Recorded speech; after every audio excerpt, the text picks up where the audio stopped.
What we do at St. John's, we do together.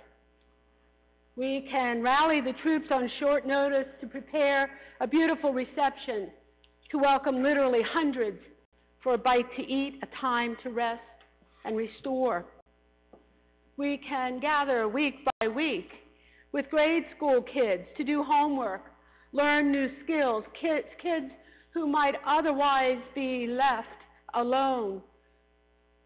These kids grow in self-worth and the love of God. We welcome strangers in this foreign land to become neighbors and friends. We fill boxes with good food and give it to anyone who comes to our door. What we do at St. John's, we do together for the love of God. An LEV commission going out after services brings communion and company to one among us unable to come here. A handful of faithful gathering weekly on Wednesdays at noon offer prayer for us, for this community, and for the world. Or the church can be filled to the brim on a holiday Eucharist. What we do at St. John's, we do together in the name of Christ. And today, together, we begin our pursuit, weighty business of calling the next rector. The search committee commissioned here today has already been very busy behind the scenes, and today they ask your time and your experience. For you today, embark together on a mighty mission, an awesome time in the life of this parish to call a priest, a woman or man who will preach a word, pastor and preside, raise up our children, baptize and bury, advise and administer. Today, you engage in a decision that promises to bless not only each and every one of us here and now, but all those arriving soon in the future. A decision that engages not only this parish, but the neighborhood, the city, and the diocese beyond. No small matter, I'd say, and it needs both care and prayer, with the sure and certain faith that God is at work, stirring the heart and spirit of this community, as well as the heart and spirit of the priest whom Christ is already calling next to this parish. Christ selects and calls. St. John discerns and discovers.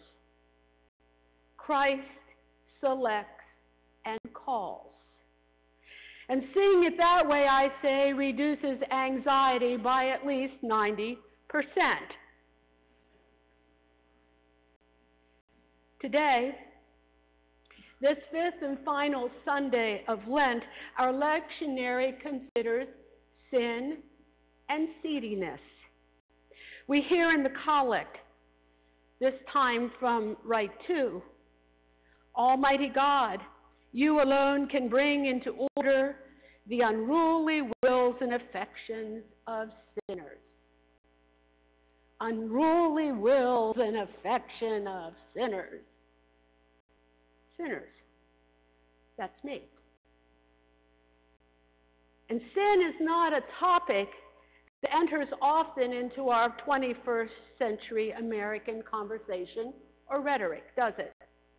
And in some ways, that's a good thing, I'd say, for the reality of sin is too often used to shame and limit good people, when to the contrary, the remission and recognition of sin is a means to bring us closer to the God who loves us.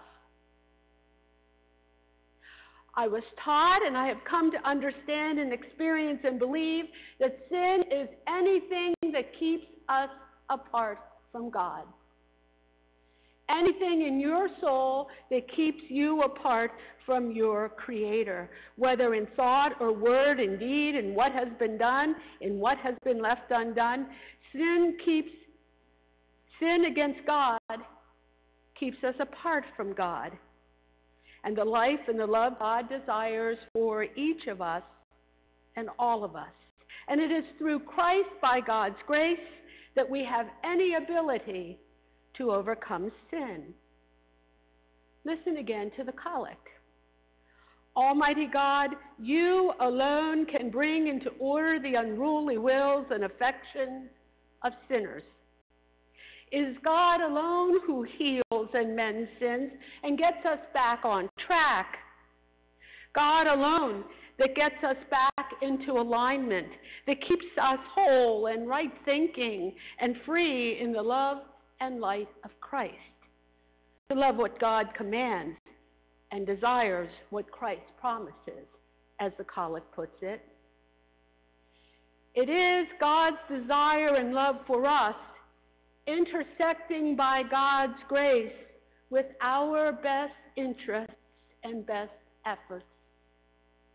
God caring for us, bringing us back as individuals and as community amid the swift and varied changes of the world and of our lives.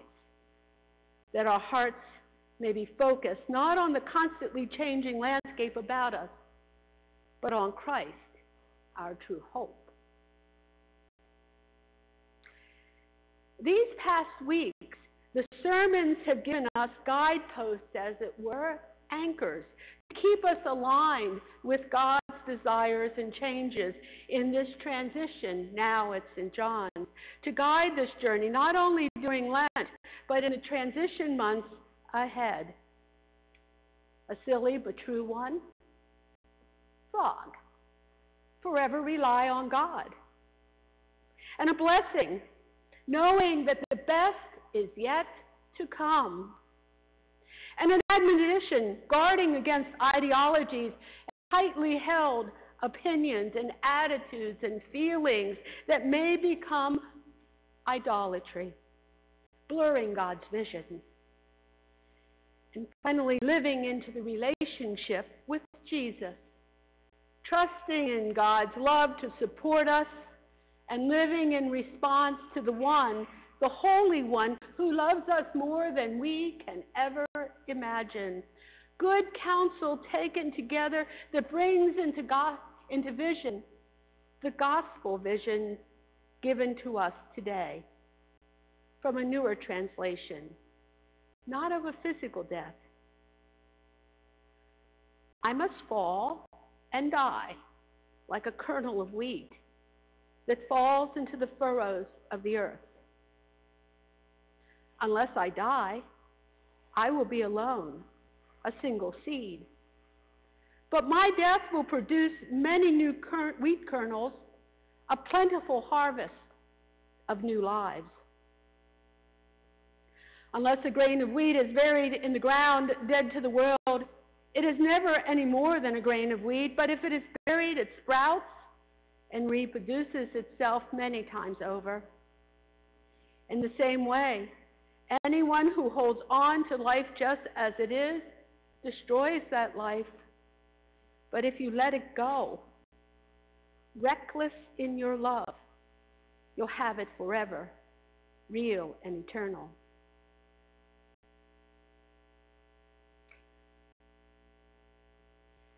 They say a good preacher knows when to stop. So, again, let us listen to the vision. And then in the next few minutes, together, hold this vision before God in silent prayer. I must fall and die like a kernel of wheat that falls into the furrows of the earth. Unless I die, I will be alone, a single seed. But my death will produce many new wheat kernels, a plentiful harvest of new lives. So if I let go, reckless in God's love, it'll be there forever, real, and eternal.